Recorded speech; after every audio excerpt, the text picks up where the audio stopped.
51. USA, 30th November 1894. Dear and beloved, your beautiful letter just came to hand. I am so glad that you have come to know Sri Ramakrishna. I am very glad at the strength of your Vairagya. It is the one primary necessity in reaching God. I had always great hopes for Madras, and still I have the firm belief that from Madras will come the spiritual wave that will deluge India.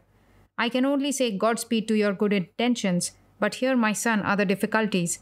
In the first place, no man ought to take a hasty step. In the second place, you must have some respect for the feelings of your mother and wife. True, you may say that we, the disciples of Ramakrishna, had not always shown great deference to the opinions of our parents.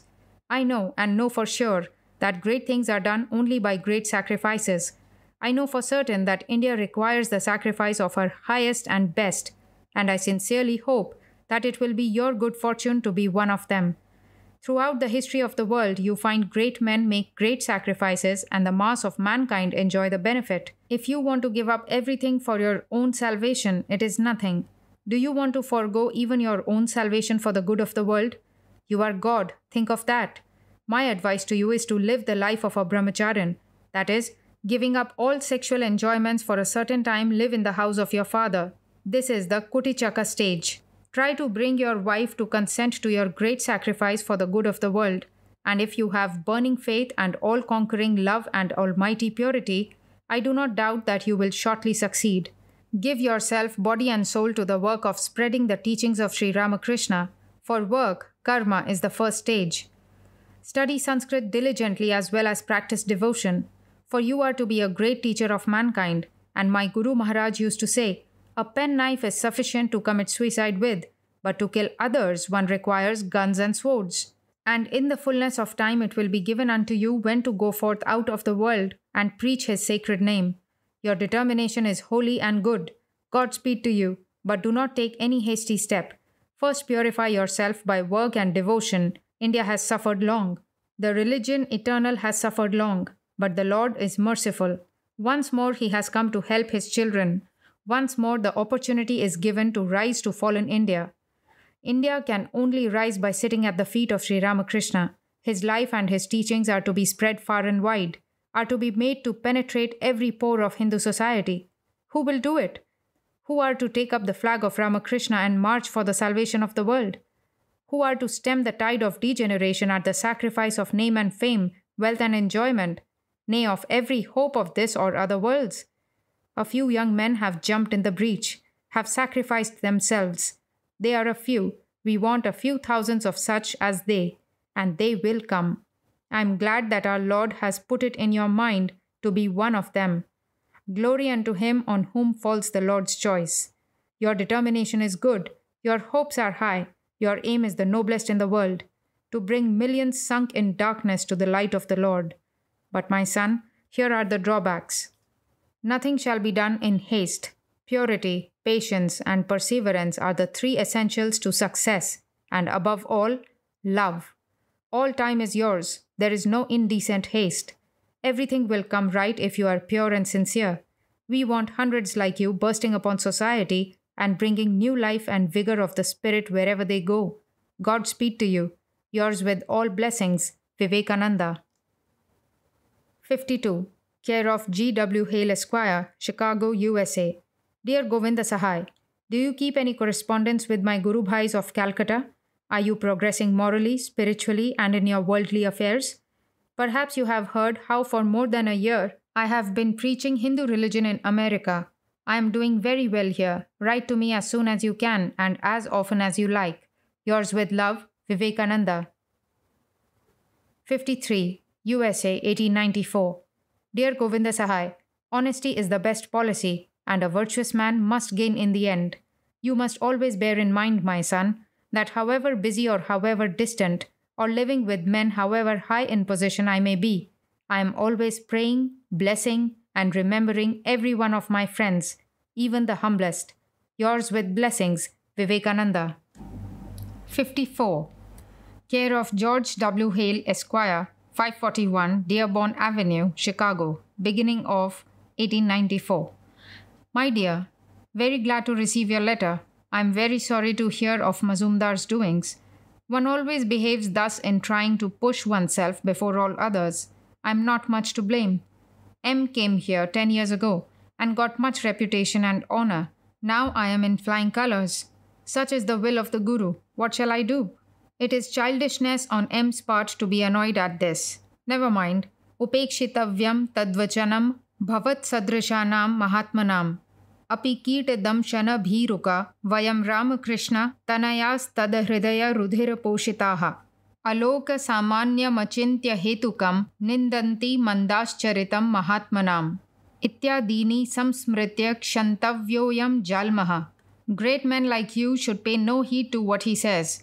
Shall we, children of Sri Ramakrishna, nourished with his heart's blood, be afraid of worm bites? The wicked criticize the conduct of magnanimous, which is extraordinary, and whose motives are difficult to fathom. Remember all this, and forgive this fool. It is the will of the Lord that people of this land have their power of introspection roused. And does it lie in anybody to check his progress? I want no name. I want to be a voice without a form. I do not require anybody to defend me. Koham tatpada prasaram pratirodhum samarthayitum va kevanye. Tathapi mama hridaya kritagnyata tan prati. Who am I to check or to help the course of his march? And who are others also? Still, my heartfelt gratitude to them. Yasmin sthito na dukkhena gurunapi vichalyate. Naisha praptavan tat padavimiti matva karuna drishtya drishtavyo yamiti. Established in which state a man is not moved even by great misfortune. Gita. That state he has not reached. Think of this and look upon him with pity. Through the Lord's will, the desire for name and fame has not yet crept into my heart. And I dare say never will. I am an instrument, and he is the operator. Through this instrument, he is rousing the religious instinct in thousands of hearts in this far-off country. Thousands of men and women here love and revere me. Mukang karoti vachalam pangul langayate girim. He makes the dumb eloquent and makes the lame cross mountains. I am amazed at his grace. Whichever town I visit, it is in an uproar. They have named me the cyclonic Hindu. Remember, it is his will. I am a voice without a form. The Lord knows whether I shall go to England or any other blessed place. He will arrange everything. Here a cigar costs 1 rupee. Once you get into a cab, you have to pay 3 rupees. A coat costs 100 rupees. The hotel charge is 9 rupees a day. The Lord provides everything. The Lord be praised. I know nothing. Satyameva jayate nanritam. Satyena pantha vitato devayanaha. Truth alone triumphs, not falsehood. Through truth alone lies the path of Devayana. You must be fearless. It is the coward who fears and defends himself. Let no one amongst us come forward to defend me. I get all news of Madras and Rajputana from time to time. There are eyes that can see at a distance of 14,000 miles. It is quite true. Keep quiet now. Everything will see the light in time, as far as he wills it. Not one word of his proves untrue. My brother, do men grieve over the fight of cats and dogs? So the jealousy, envy, and elbowing of common men should make no impression on your mind. For the last 6 months I have been saying, the curtain is going up, the sun is rising. Yes, the curtain is lifting by degrees, slow but sure. You will come to know it in time. He knows. One cannot speak out one's mind. These are things not for writing. Never let go your hold of the rudder. Grasp it firm. We are steering all right. No mistaking that. But landing on the other shore is only a question of time. That's all. Can a leader be made, my brother? A leader is born. Do you understand? And it is a very difficult task to take on the role of a leader. One must be dasasya dasaha, a servant of servants, and must accommodate 1,000 minds. There must not be a shade of jealousy or selfishness. Then you are a leader. First, by birth, and secondly, unselfish. That's a leader.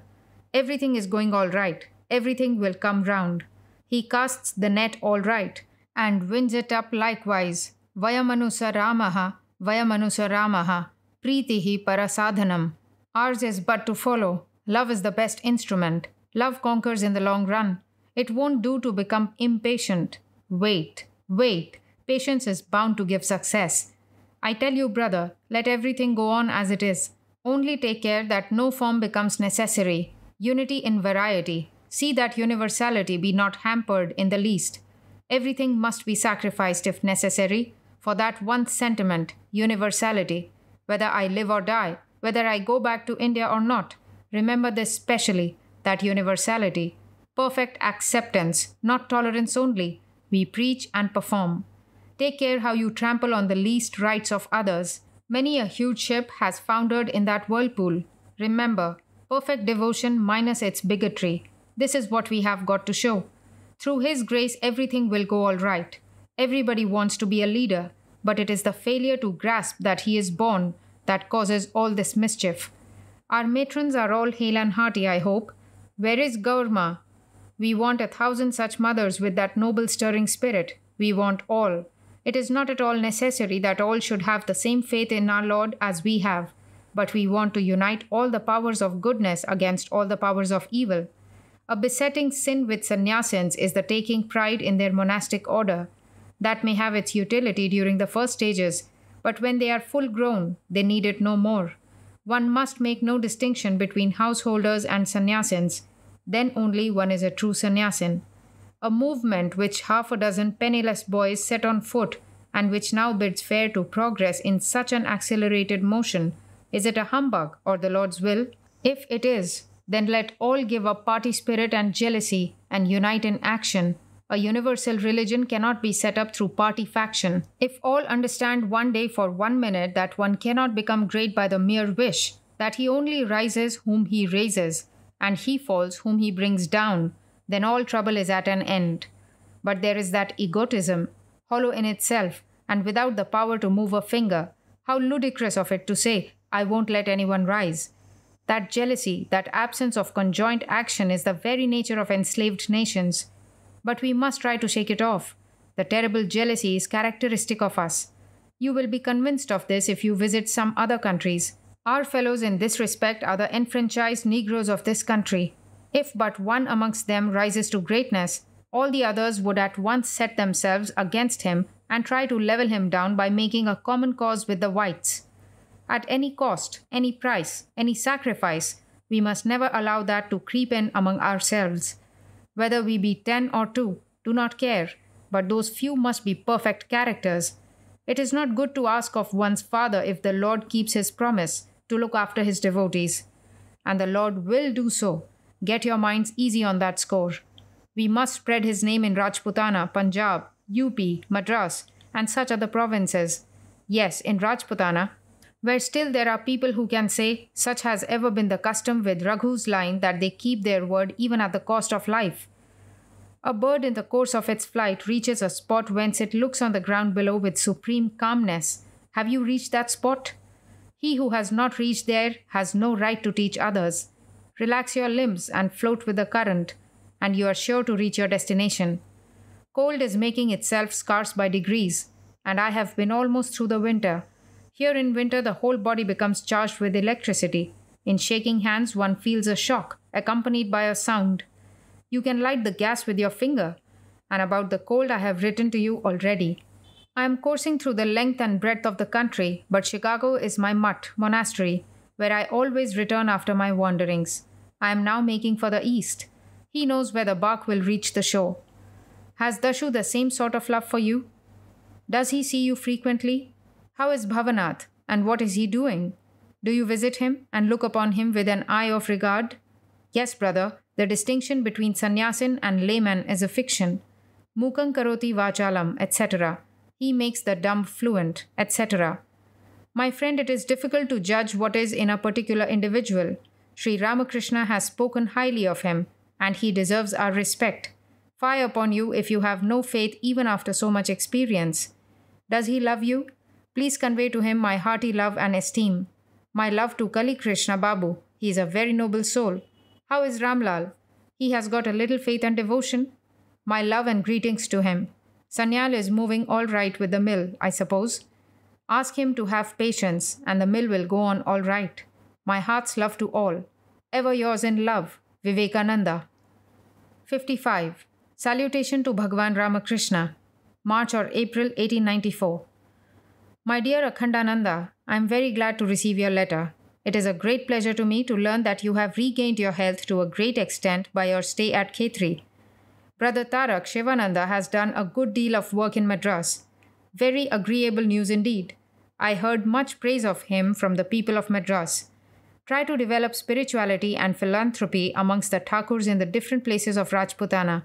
We must work, and this cannot be done by merely sitting idle. Make a trip now and then to Malsisar, Alsisar, and all the other Sars that are there. And carefully learn Sanskrit and English. Gunanidhi is in the Punjab, I presume. Convey my special love to him and bring him to Khetri. Learn Sanskrit with his help and teach him English. Let me have his address by all means. Go from door to door amongst the poor and lower classes of the town of Khetri and teach them religion.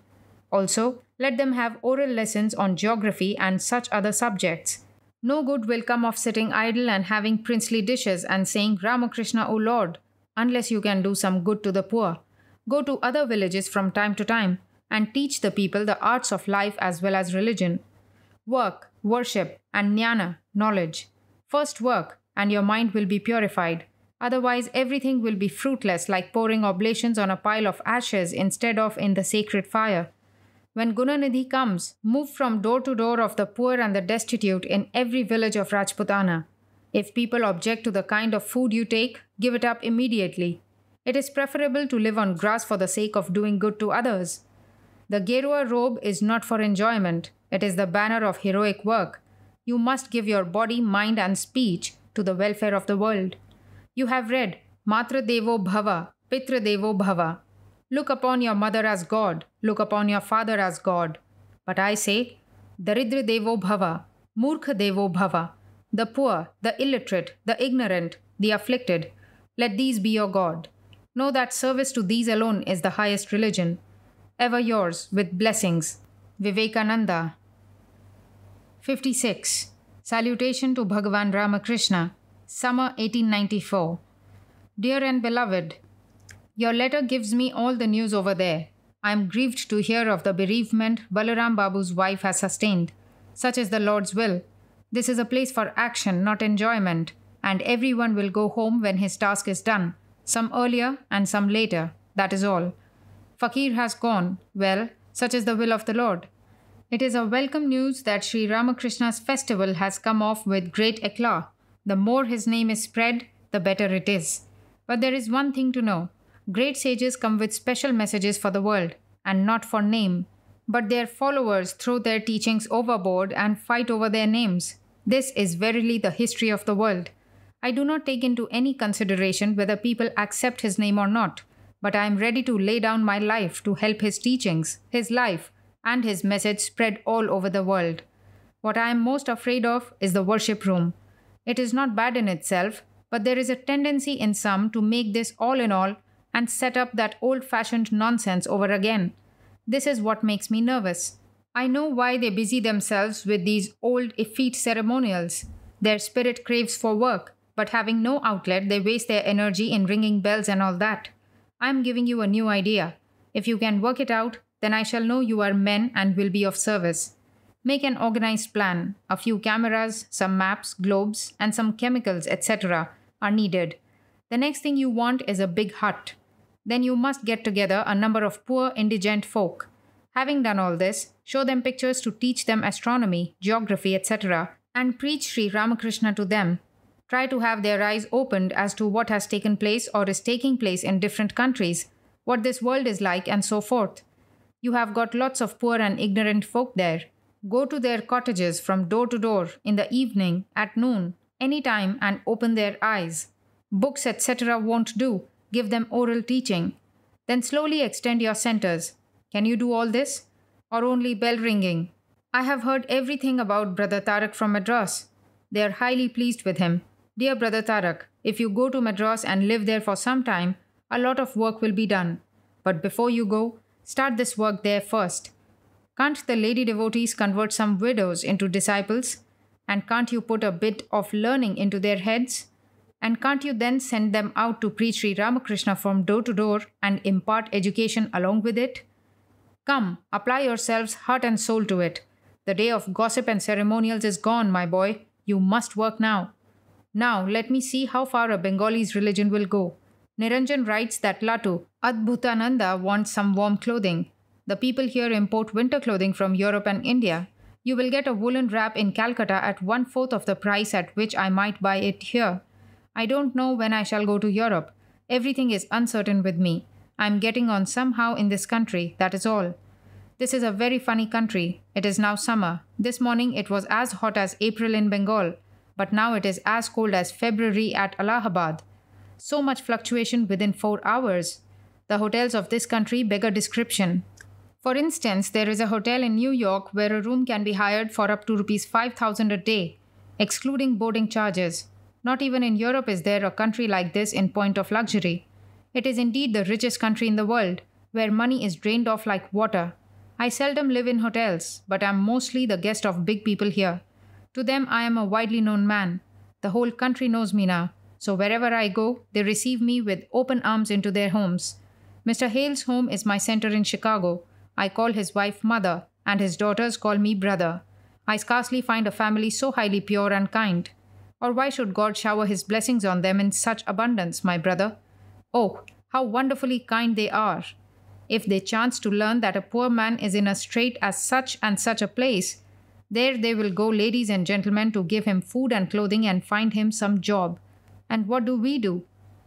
In summer they leave their homes to go to foreign lands or to the seaside. I too shall go somewhere, but have not yet fixed a place. In other points they are just as you see Englishmen. They have got books and things of that sort, but very dear.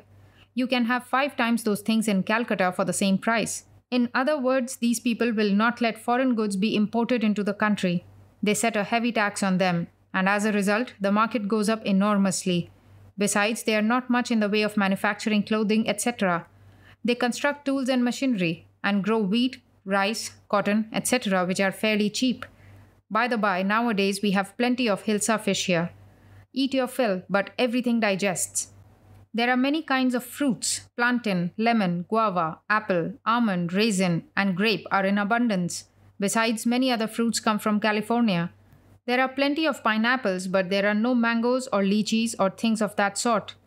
There is a kind of spinach, which when cooked tastes just like our note of Bengal, and another class, which they call asparagus, tastes exactly like the tender dengo herb. But you can't have our churchery made of it here.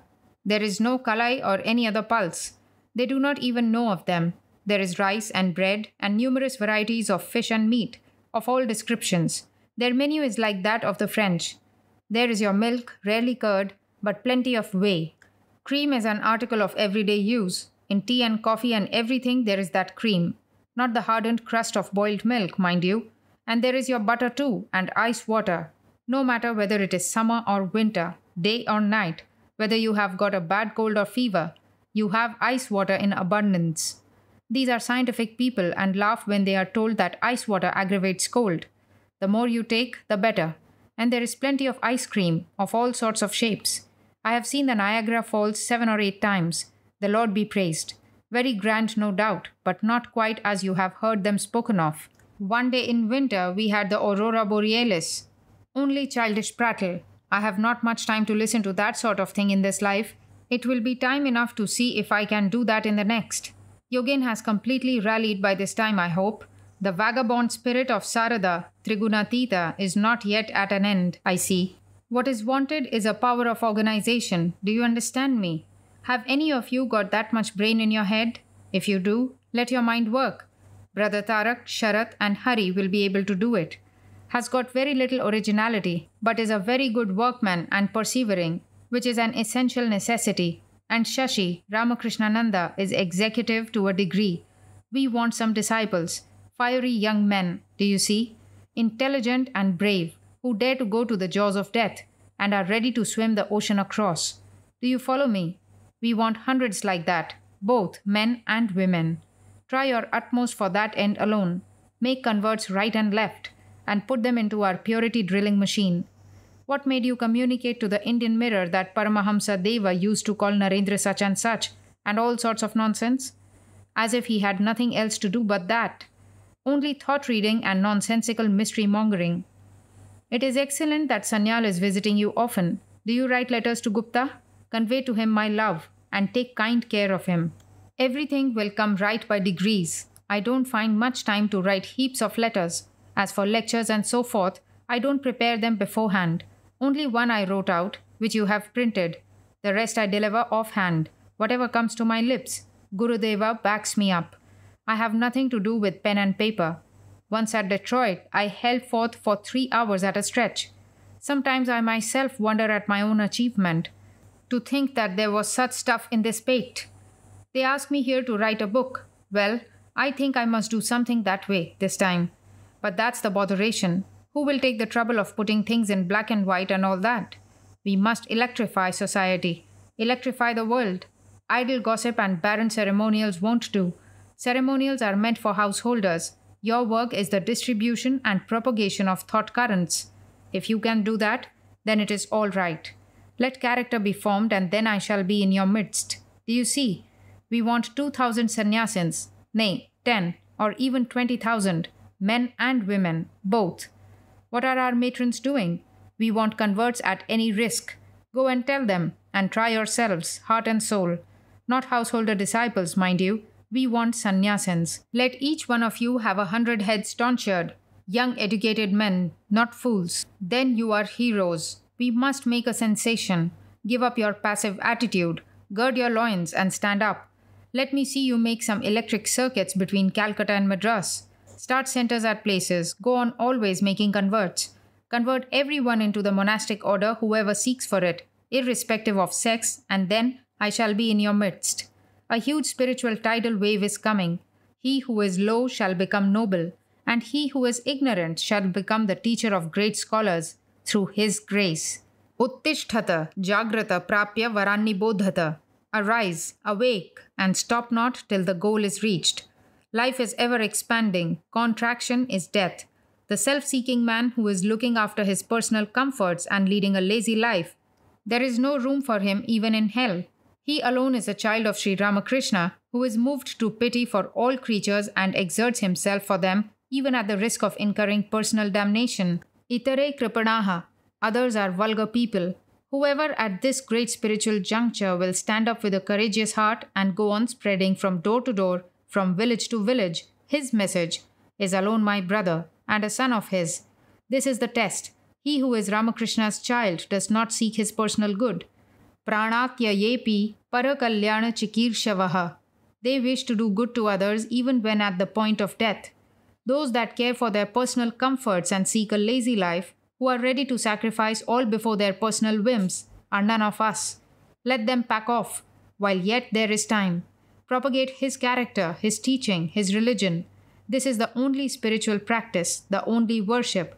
This verily is the means, and this is the goal. Arise, arise, a tidal wave is coming. Onward, men and women, down to the Chandala, Parya, all are pure in his eyes. Onward, onward. There is no time to care for name or fame or mukti or bhakti. We shall look to these some other time. Now in this life let us infinitely spread his lofty character, his sublime life, his infinite soul. This is the only work. There is nothing else to do. Wherever his name will reach, the veriest worm will attain divinity, nay, is actually attaining it. You have got eyes, and don't you see it? Is it a child's play? Is it silly prattle? Is it foolery? Uttishtata, Jagrata, arise, awake. Great Lord, he is at our back. I cannot write any more. Onward. I only tell you this, that whoever reads this letter will imbibe my spirit. Have faith. Onward, great Lord. I feel as if somebody is moving my hand to write in this way. Onward, great Lord. Everyone will be swept away. Take care, he is coming. Whoever will be ready to serve him, no, not him, but his children, the poor and the downtrodden, the sinful and the afflicted, down to the very worm, who will be ready to serve these, in them he will manifest himself. Through their tongue the goddess of learning herself will speak, and the Divine Mother, the embodiment of all power, will enthrone herself in their hearts. Those that are atheists, unbelievers, worthless, and foppish, why do they call themselves as belonging to his fold? Yours affectionately, Vivekananda. P.S. The term organization means division of labor. Each does his own part, and all the parts taken together express an ideal of harmony. 57. Brooklyn, 28th December 1894. Dear Mrs. Bull, I arrived safely in New York where Landsberg met me at the depot. I proceeded at once to Brooklyn where I arrived in time. We had a nice evening. Several gentlemen belonging to the Ethical Culture Society came to see me. Next Sunday we shall have a lecture. Dr. Janes was as usual very kind and good, and Mr. Higgins is as practical as ever. Here alone in New York I find more men interested in religion than in any other city, and do not know why here the interest is more amongst men than women.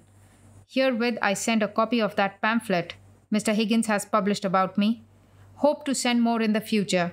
With my love to Miss Farmer and all the Holy Family, I remain yours obediently, Vivekananda. 58. 228 W39, New York, 17th January 1895. Dear Sarada, your 2 letters are to hand, as also the 2 of Ramdayal Babu. I have got the bill of lading, but it will be long before the goods arrive. Unless one arranges for the prompt dispatch of goods, they take about 6 months to come. It is 4 months since Haramohan wrote that the Rudraksha beads and Kusha mats had been dispatched, but there is no news of their whereabouts yet. The thing is, when the goods reach England, the agent of the company here gives me notice, and about a month later the goods arrive. I received your bill of lading about 3 weeks ago, but no sign of the notice. Only the goods sent by the Raja of Khetri arrive quickly. Most probably he spends a lot of money for them. However, it is a matter of congratulation that goods do arrive without fail in this region of Patala, at the other end of the globe. I shall let you know as soon as the goods come. Now keep quiet for at least 3 months. Now is the time for you to apply yourself to start the magazine. Tell Ramdayal Babu that though the gentleman of whom he speaks be a competent person, I am not in a position to have anybody in America at present. What about your article on Tibet? When it is published in the Mirror, send me a copy. Come, here is a task for you. Conduct that magazine. Thrust it on people and make them subscribe to it. And don't be afraid. What work do you expect from men of little hearts? Nothing in the world. You must have an iron will if you would cross the ocean. You must be strong enough to pierce mountains. I am coming next winter. We shall set the world on fire. Let those who will join us and be blessed, and those that won't come will lag behind forever and ever. Let them do so. You gird up your loins and keep yourself ready. Never mind anything. In your lips and hands the goddess of learning will make her seat. The Lord of infinite power will be seated on your chest. You will do works that will strike the world with wonder. By the by, can't you shorten your name a bit, my boy? What a long, long name. A single name enough to fill a volume. Well, you hear people say that the Lord's name keeps away death. It is not the simple name Hari, mind you. It is those deep and sonorous names such as Agha, Bhaga, Naraka, Vinashana, destroyer of Agha, Bhaga and Naraka. Tripura Madbhanjana, subduer of the pride of Tripura, demon of the 3 cities, and Asheshani Shesha Kalyanakara, giver of infinite and endless blessings, and so forth, that put to rout King Death and his whole party. Won't it look nice if you simplify yours a little?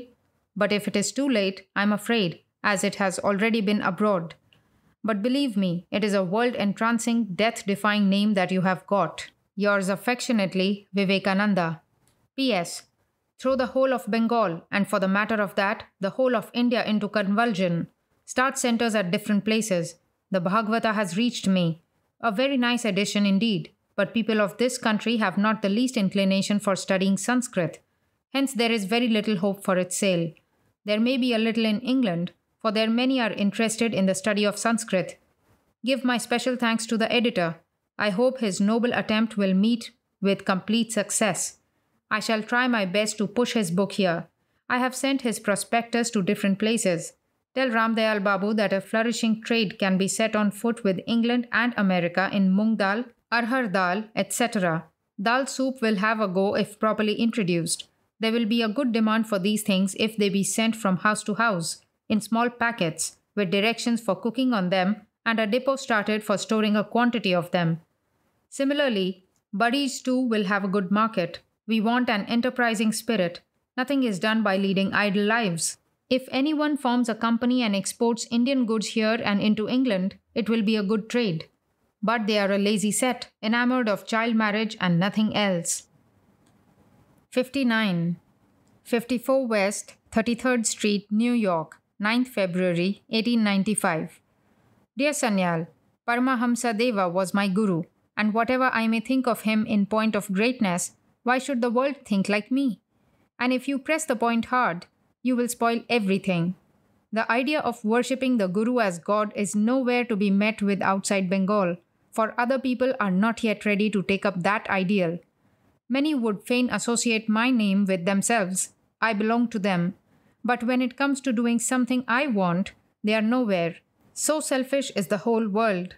I shall consider myself absolved from a debt of obligation when I succeed in purchasing some land for mother. I don't care for anything after that.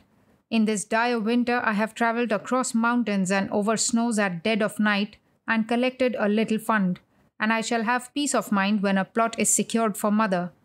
Henceforth address my letters as above, which is to be my permanent seat from now. Try to send me an English translation of the Yoga Vashishta Ramayana.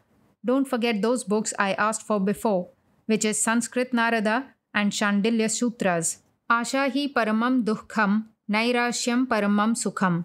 Hope is the greatest of miseries. The highest bliss lies in giving up hope. Yours affectionately, Vivekananda. 60. 54 West, 33rd Street, New York, 14th February 1895. Dear Mrs. Bull, accept my heartfelt gratitude for your motherly advice. I hope I will be able to carry out them in life. How can I express my gratitude to you for what you have already done for me and my work, and my eternal gratitude to you for your offering to do something more this year. But I sincerely believe that you ought to turn all your help to Miss Farmer's Greenacre work this year. India can wait as she is waiting centuries, and an immediate work at hand should always have the preference. Again, according to Manu, collecting funds even for a good work is not good for a sannyasin, and I have begun to feel that the old sages were right. Hope is the greatest misery. Despair is the greatest happiness. It appears like a hallucination. I am getting out of them. I was in these childish ideas of doing this and doing that. Give up all desire and be at peace. Have neither friends nor foes, and live alone. Thus shall we travel, having neither friends nor foes, neither pleasure nor pain, neither desire nor jealousy, injuring no creatures, being the cause of injury to no creatures, from mountain to mountain, from village to village, preaching the name of the Lord. Seek no help from high or low, from above or below. Desire nothing, and look upon this vanishing panorama as a witness and let it pass. Perhaps these mad desires were necessary to bring me over to this country, and I thank the Lord for the experience. I am very happy now. Between Mr. Landsberg and me, we cook some rice and lentils or barley and quietly eat it, and write something or read or receive visits from poor people who want to learn something, and thus I feel I am more a sannyasin now than I ever was in America. In wealth is the fear of poverty, in knowledge the fear of ignorance, in beauty the fear of age, in fame the fear of backbiters, in success the fear of jealousy, even in body is the fear of death. Everything in this earth is fraught with fear. He alone is fearless, who has given up everything. Vairagya Shatkam 31. I went to see Miss Corbin the other day, and Miss Farmer and Miss Thursby were also there. We had a nice half hour, and she wants me to hold some classes in her home from next Sunday. I am no more seeking for these things. If they come, the Lord be blessed. If not, blessed more be He. Again accept my eternal gratitude. Your devoted son, Vivekananda.